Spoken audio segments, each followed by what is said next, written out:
and welcome to the third, okay, I can count, weekly vlog. Here in Portland in the Northwest, we're experiencing a heat wave. And so we've been hiding out in our house that has, thankfully, air conditioning. Not as hot as in 2021 when we got up to the highest it's like ever been in the Portland area at like 114. But how warm did it get yesterday? Like 106, I think. Yeah, I don't know. They were 105. Yeah, 105. I've heard all these different numbers thrown around, but it was hot. I was going to actually talk a little bit later on about heat and Nendoroids. But first, in the Nendoroid news, not a whole ton to report this week, but I did want to call attention, if anyone didn't see, they made some Miku announcements. And it's sort of funny because at One Hobby, they announced the Miku Vampire Nendoroid. And I don't know if they'd already announced it. I think they had at some point, but they mentioned it, but they didn't show it. And they have an unpainted prototype already that they showed at the Magical Mirai Miku event. So I'll put a picture of that here. And she's got the mask, just like the illustration, and some cool posing with that. And they announced the winner for the Snow Miku.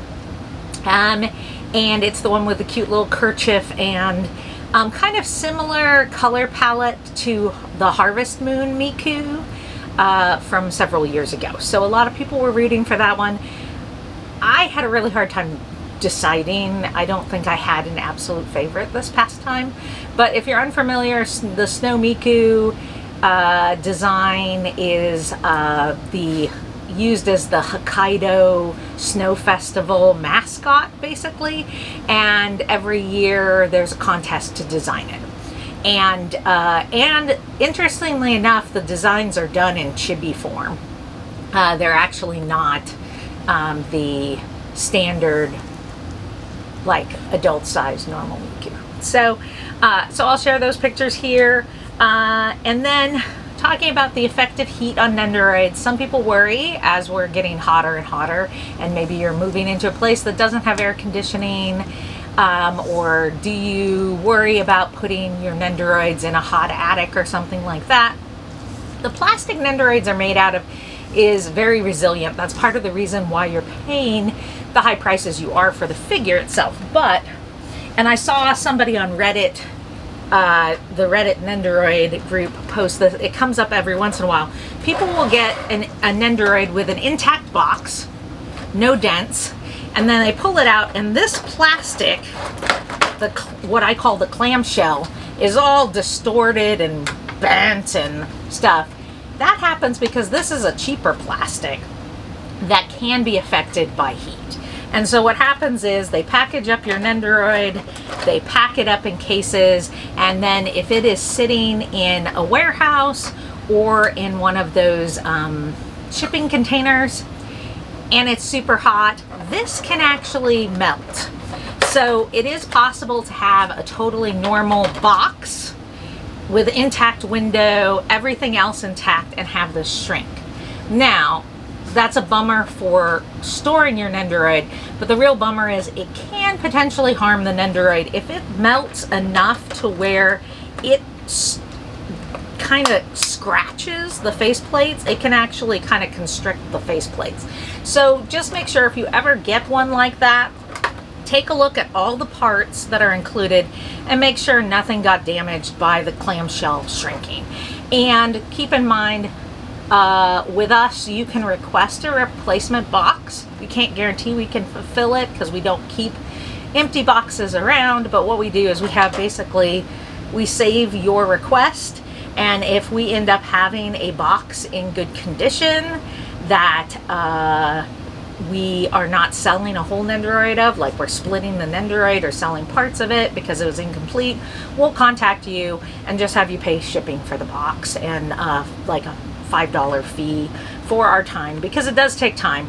Every time we split a Nendoroid, we take that Nendoroid number and we punch it in to our like little database where people have requested boxes, and anybody who's in there will contact you.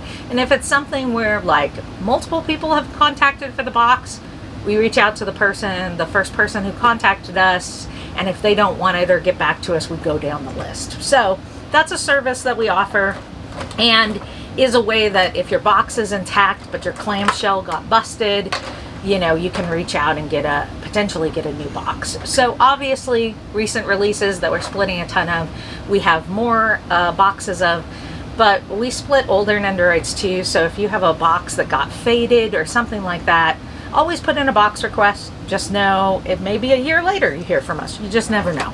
So the only things that would be unlikely to get boxes ever on would be things where the Nendoroid isn't commonly split or has a very high value where we wouldn't be splitting it. So another thing to mention about heat and Nendoroids is if you're ever having problems getting parts to connect. For example, the front and back of a hairpiece, or sometimes the peg doesn't seem to want to fit in the hole in the back, and you're like, am I gonna have to like trim off some of the plastic?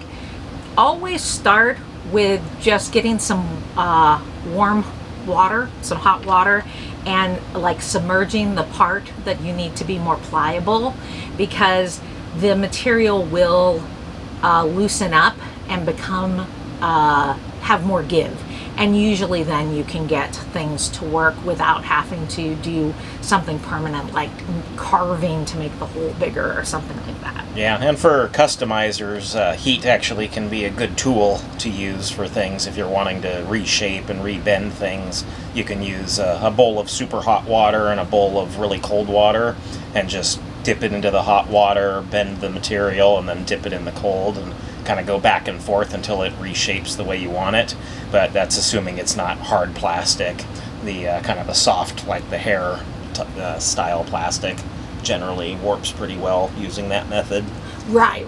Like your neck peg isn't something that's gonna work like that, because that's a different kind of plastic than your face plates.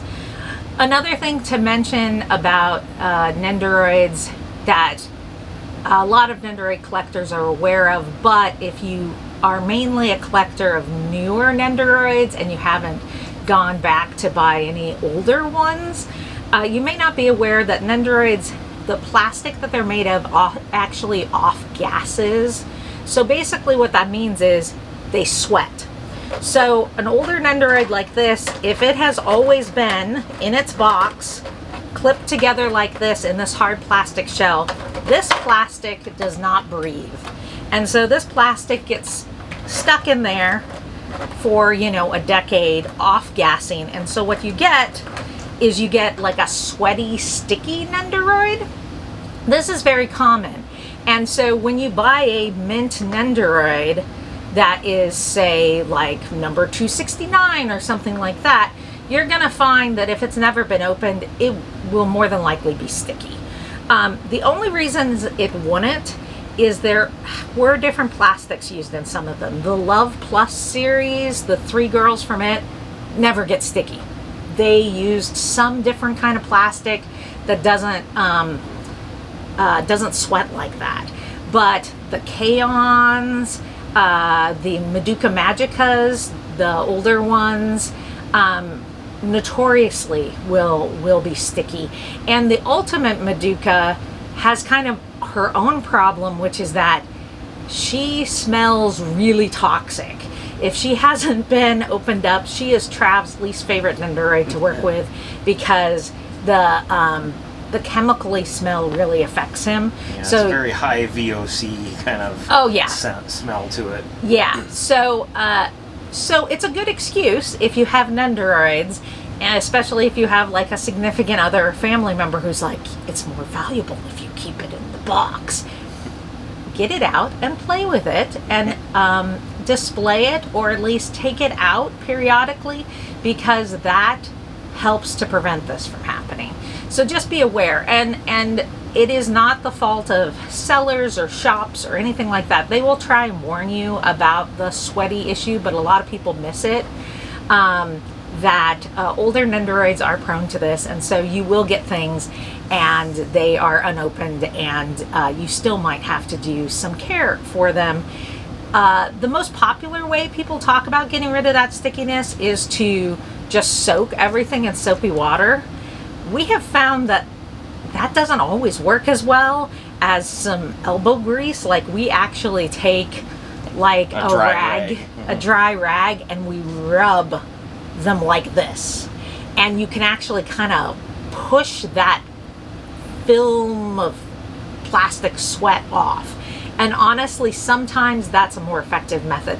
I think that the washing is good if it's pretty slight, but if it's one where you're just really like, it's sticking to your fingers when you take it out, a lot of times actually doing that dry rag method, we just have like little washcloths that we use specifically for that purpose, and we'll just sit there. You know, it's something you can do while you're watching anime. You don't have to really watch what you're doing, and you can just kind of pull some of that off of there. And sometimes you'll see it'll create a little bit of shininess in places, and so that's something to keep in mind. Most scale figures that doesn't happen with, because there's a little bit different plastic used, but we have gotten figures. Oh, we got some figures from a BL game, and they were really bad. They were figures about yay big. Can't remember if they were to scale or not, but they had such a problem with it that their paint job was actually adhering to the clamshell and had done some damage. So it's good to educate yourself if you're buying an older figure, if it's one that tends to have that problem, because if you purchase mint unopened, you might actually be doing better to get one that has been opened and displayed. So just a little information about plasticizing and all that good stuff. So, and cherish your Nendoroids, because we are bringing more plastic into this world, which we really don't need, but for this, I think it's worth it. So, all right, and then just in other news, shop news, we have a ad running on Google now. We have like, yes. Well, we have a Google text ad, and we have a YouTube ad that should be targeting hopefully people who are into the geeky anime stuff and anime figures. But the biggest way that we attract new customers is through word of mouth. So thank you to all of you who spread the word that we're here in the US selling parts and whole figures. Also, we spent a good amount of time this week going through the list of things that we have pre-ordered from our distributor and making some adjustments because things have slowed down because of the economy. And so we had to go through and kind of make some educated guesses about what all you're going to be wanting to see a year from now when we get it and things like that. So that's what a lot of our time this week has been spent doing, is some mystical head scratching and wishing we had a crystal ball that we could look into to see what's going to be popular and that sort of thing. So that's been the main things we've been doing. Trav continues his streams doing customization each Saturday, and Dan's doing the part swap on Sundays, and I'm just doing a little bit of everything. So, and I went and saw the Barbie movie, and it was very interesting. For those of you who don't know, I got into this business.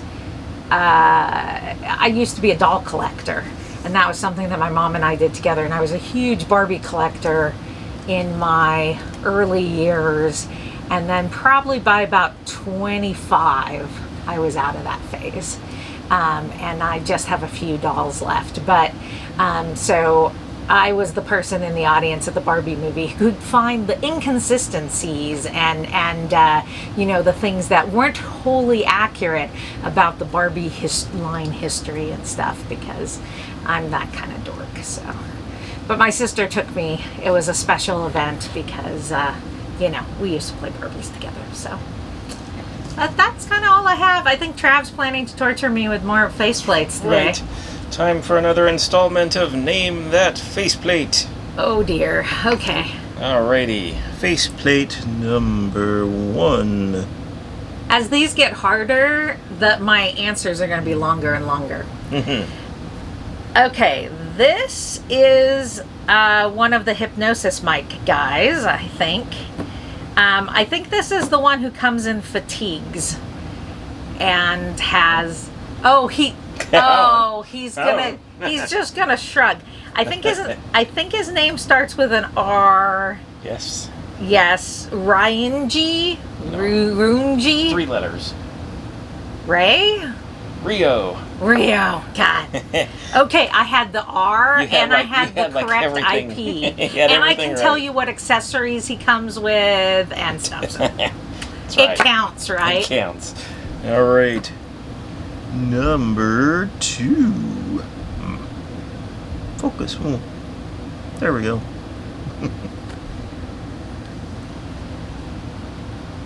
Oh, this is Miyano, isn't it? Yep. Yep. Ding, ding, ding. Yes. Oh. You must have dirty fingers. I don't. Why would I have dirty fingers?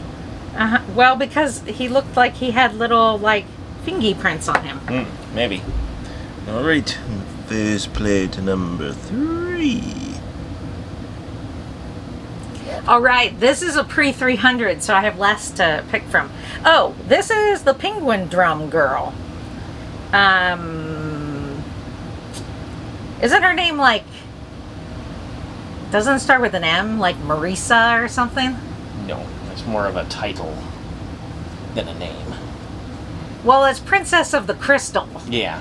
from Penguin Drum, but I thought she also had a name, but... There we go. 3. I give you 2.8 out of 3. See, he's tough. That's he's right. real tough. Tough grading. One interesting thing here, and I don't know if this is the difference between men and women or not, but Trav and Dan tend to talk in terms of Nendoroid number. So, today, Dan comes in. Is there any reason why one of you would have the overstock bag of 459? And I'm like, no. And of course, my first question is, who's 459? What are we looking for from it? And so I have to get on the website, 459, the back end, and be like, oh, it's a can coal chick. Okay. And I immediately know who it is, what her accessories are, and everything. But Dan never gives me a name. It's always a number. And I'm like I know who that is.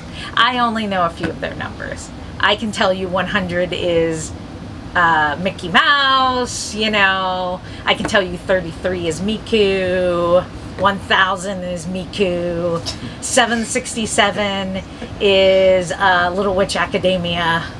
333 is Miku, 300 is Miku, 170 is Miku. Yeah, so in some cases the name isn't that helpful because if someone tells me it's Miku, I'm like, yeah, great. Well, that's Which a little one? vague, isn't it? So for all you Miku fans, you'll be very happy when we're looking at our orders of what we've pre-ordered. Trav's like, if it's a Miku, it's safe. He trusts that no one's going to lose interest in Mikus, and they're always going to do well. But there's some things, the price of Nendoroids are just really high, and there are some that don't split all that well. And so if the property hasn't been causing a buzz, then we're kind of like, maybe we'll just get 1 or 2 of those from somebody else. So that's pretty much it, and we'll be back next week. Let us know anything that you have questions about Nendoroid collecting, resources, what have you, and we'll be happy to address them. Yep. Check us out on chibichopshop.com. Thanks. Have a great weekend.